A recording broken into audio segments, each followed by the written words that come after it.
जय श्री राम, जय हिंद, जय माता जी।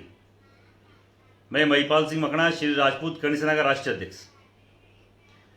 जैसा कि मैंने अभी 2-3 दिन पहले एक लाइव आकर पूरे देश के सामने एक मुद्दा रखा था, महमदपुर का एक फौजी परिवार का।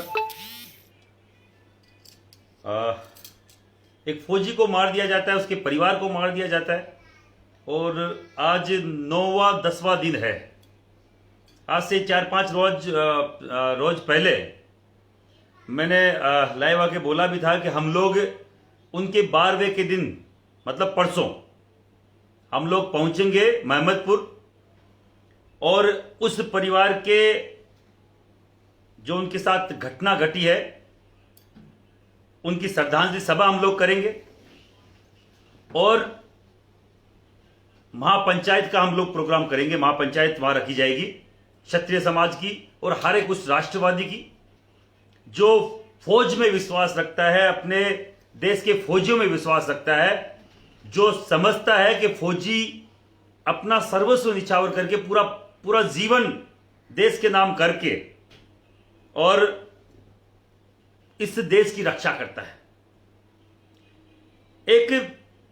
मैंने एक फिल्म का डायलॉग सुना था, एक अमरीश पुरी और सनी देओल की फिल्म थी। उसमें सनी देओल अमरीश पुरी के पुत्र होते हैं और अमरीश पुरी के कोई कैंसर की बीमारी होती है, उनको हॉस्पिटल में एडमिट करवाने जाते हैं। तो वो बार बार अपने बेटे को बाप बोलता है, जो अमरीश पुरी है, कि बेटा मेरे पास ताम्र पत्र है, मैं फ्रीडम फाइटर रहा हूं और मैंने गांधी जी के साथ इस देश की स्वतंत्रता की लड़ाई लड़ी है। और उस ताम्र पत्र को निकाल के बार बार वो वहां के स्टाफ को दिखाते हैं कि मैं फ्रीडम फाइटर हूं, मुझे चेक किया जाए, मेरे कैंसर की बीमारी है। तो वहां का ज्यादातर स्टाफ या तो उस पर हंस रहा होता है और या उसकी बेइज्जती कर रहा होता है। वहां का डॉक्टर उसको बोलता है कि तुमने इस देश को क्यों आजाद कराया, हम लोग गुलाम ही अच्छे थे, तुम क्यों लड़े इस देश के लिए। और उसके सामने वो ताम्र पत्र को उठा के फेंक देता है। एक फौजी के लिए उसके जो मेडल्स हैं, उसके जो ताम्र पत्र हैं, उसके जो भी उसको पुरस्कार मिला है वीरता का, उन चीजों का अगर कोई बेइज्जती करे तो खुद को हमें भी फील होता है कि यार एक फौजी लड़ा क्यों पूरे जीवन में उस देश के लिए, जहां पे इन मेडल्स की कोई वैल्यू नहीं है, जहां केवल करप्शन है। एक नेता, विधानसभा का नेता, उपनेता है, नाम तो पता ही नहीं, मैं जानता भी नहीं ऐसे नेताओं का, मैं नाम कोई हो भी तो मुझे नहीं मालूम।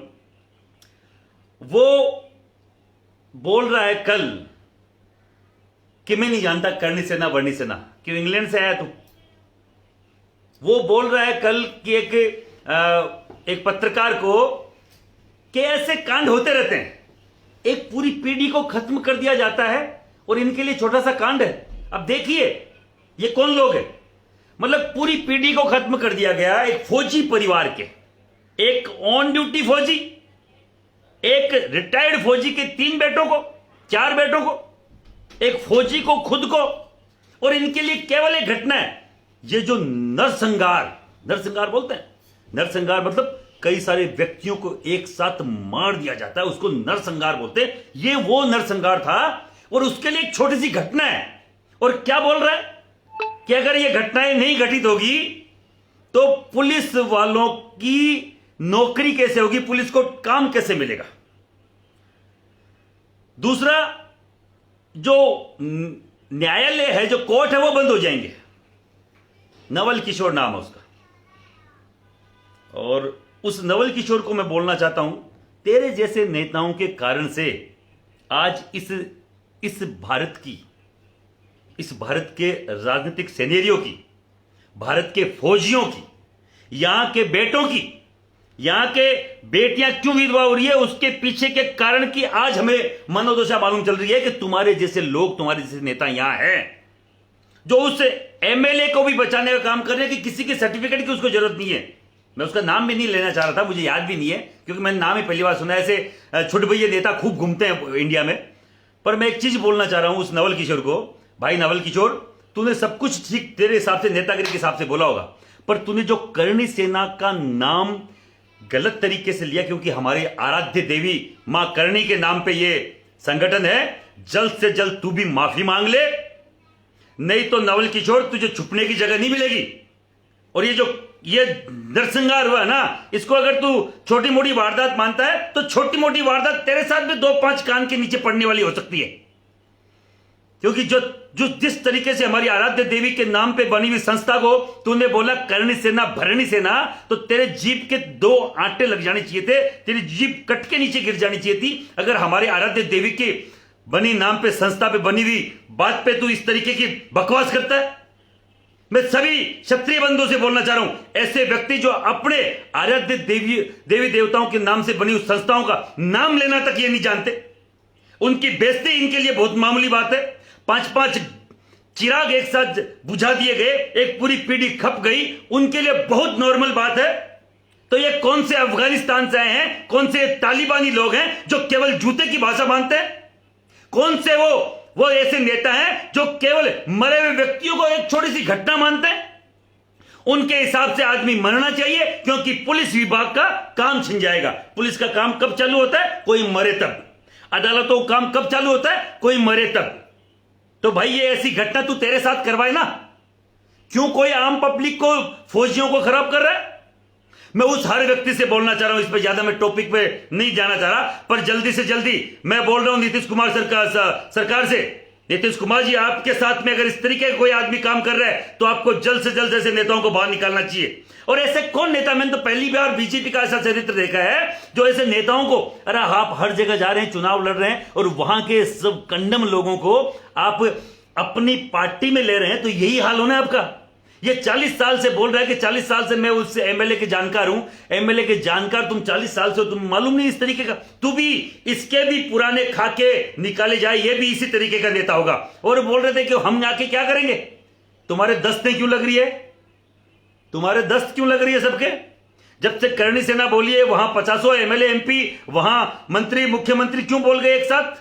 5 दिन हो गए थे जब हमने करणी सेना ने आवाज नहीं उठाई थी, तब तक कोई नहीं, क्यों नहीं गया था? केवल आनंद मोहन सिंह जी के सुपुत्र और एक बबलू भैया, उसके अलावा कोई नहीं गया था। अब हर दिन, अभी पूर्व मुख्यमंत्री उप मुख्यमंत्री जाके आए हैं, मुख्यमंत्री खुद बोले हैं कि नहीं हम किसी के प्रेशर में नहीं आते, पर गलत हुआ तो हम लोग वो करेंगे। क्यों आज से पहले तो नहीं बोले थे? और ये बोल रहे हैं कि हम करणी सेना का नाम नहीं जानते। क्या लंदन से आए हो?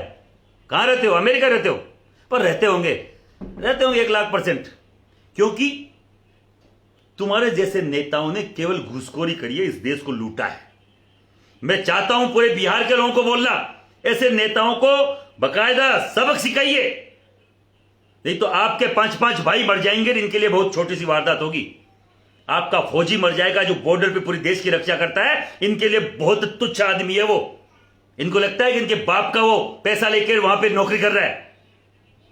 खून पसीने की कमाई है वो, सहारे के टैक्स पेयर की, वो कमाई का हिस्सा वहां बॉर्डर पे बढ़ता है, हर जगह जाता है।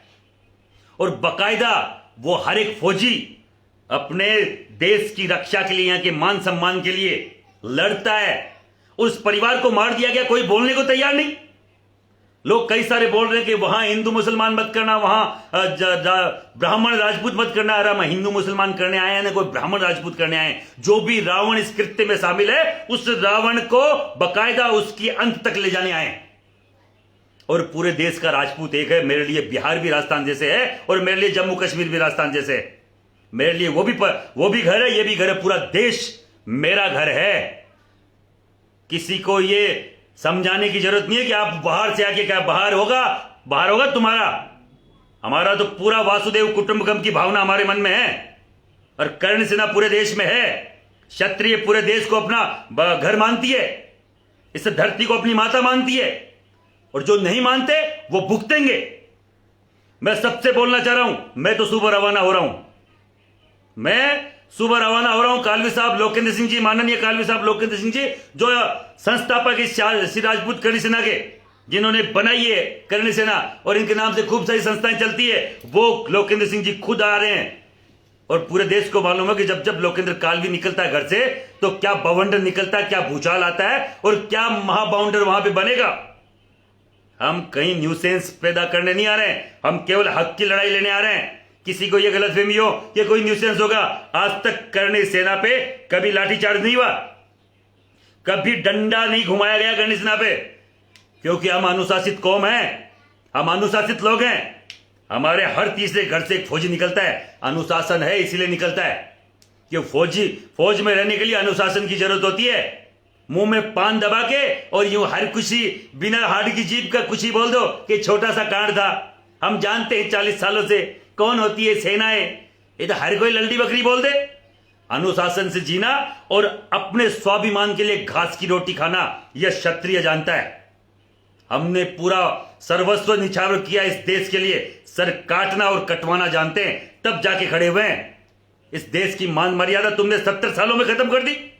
इस देश की हर एक चीज, इस देश का जो इतना बड़ा नाम सोने की चिड़िया हुआ करता था, तुम लोगों ने केवल 70 सालों में खा गए। तुम लोग 700 साल लोगों ने, मुगलों ने राज किया, 250 280 साल अंग्रेजों ने राज किया। हम लोगों पे थोपा जाता है कि क्षत्रिय ने शोषण किया।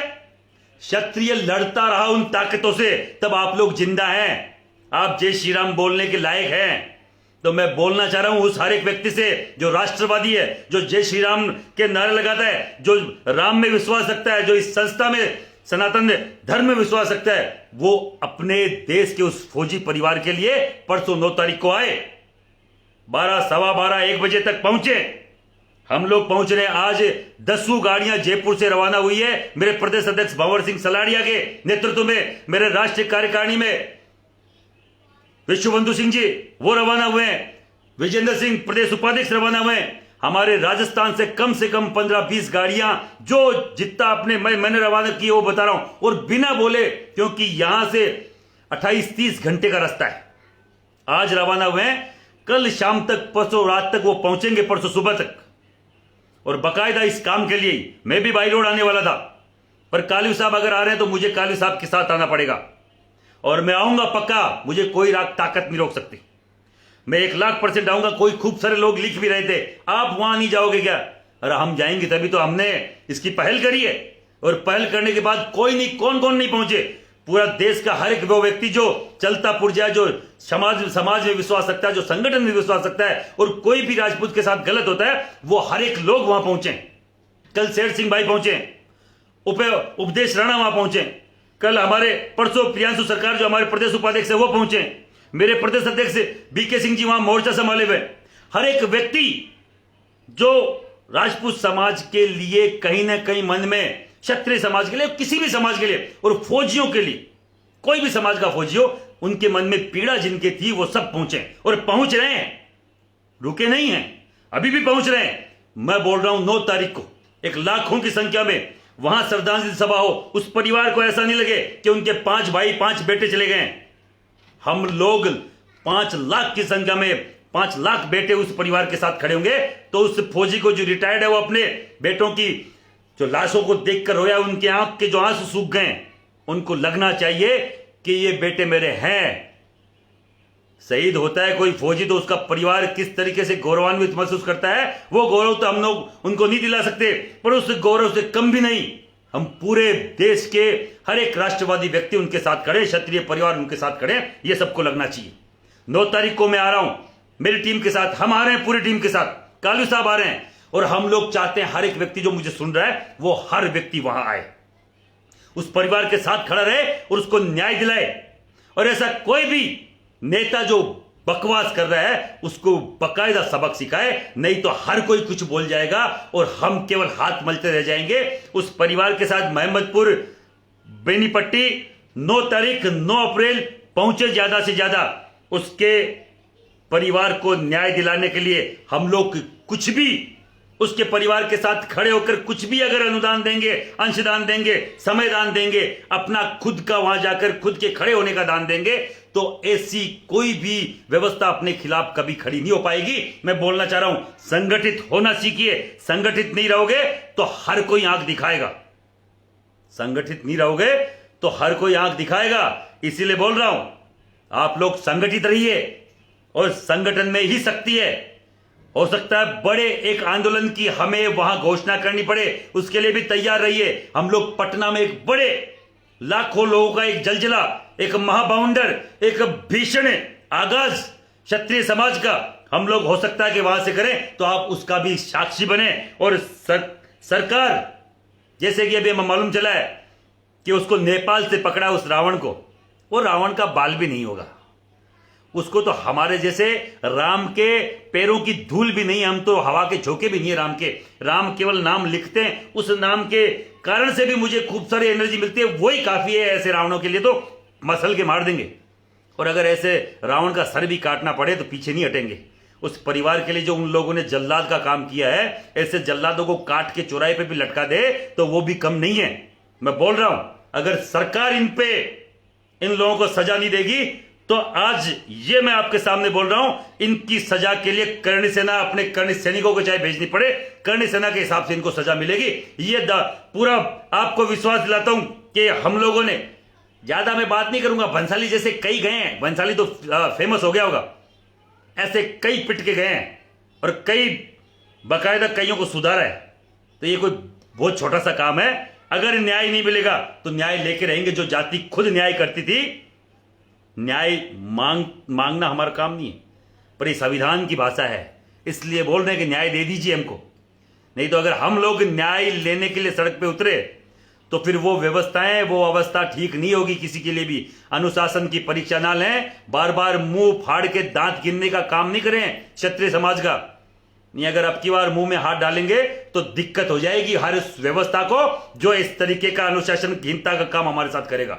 ज्यादा नहीं, 9 तारीख को ज्यादा से ज्यादा संख्या में पधारे, उस परिवार के साथ खड़े रहे, उस परिवार की ताकत बढ़ाए, और जो भी समाज का व्यक्ति वहां आना चाहता है हम उसका इस्तकबाल करेंगे, स्वागत करेंगे तहे दिल से, सरकार की, समाज की तरफ से, करणी सेना की तरफ से, उस परिवार की तरफ से। जय हिंद, जय भारत, जय माता जी।